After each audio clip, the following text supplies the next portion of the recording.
eet roomys, laat het klap. Vroeg of laat het maak geen saak, want tyd is onbelangrik.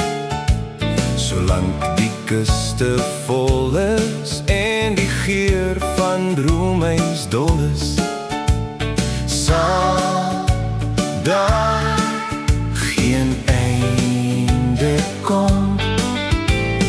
Hoe sal kinders leer waar die lekkerny ontstaan het, sonder daaraan te kan proe, of te slurp, of lekker te lek? Hoe moet kinders weet van die ete koolhydrate? Dinge wat al glad nie raak nie, maak geen saak nie. Solank as goeie vars melk lewer, sou roomys koning kraai.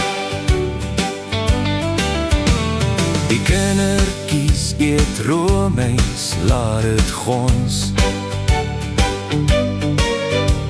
Die spoor daarvan op beide wange, kennebak en bolle, met allerhande geure wat ontpop in elke hap. Tot op die tongse punt. Hoe sal kinders weet van te veel of oor genoeg kry in die wêreld wat ons lewe, waarin roomys ons begewe?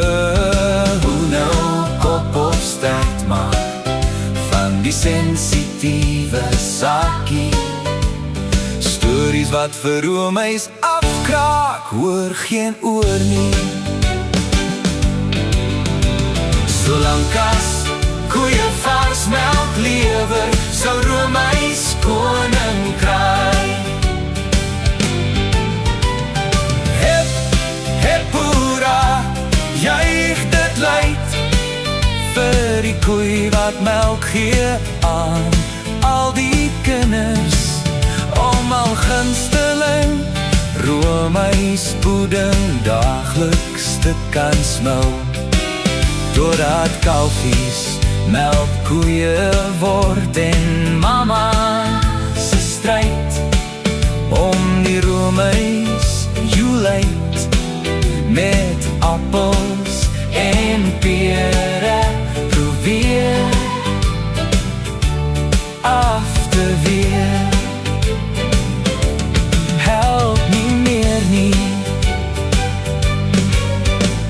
solank as goeie vars melk lewer,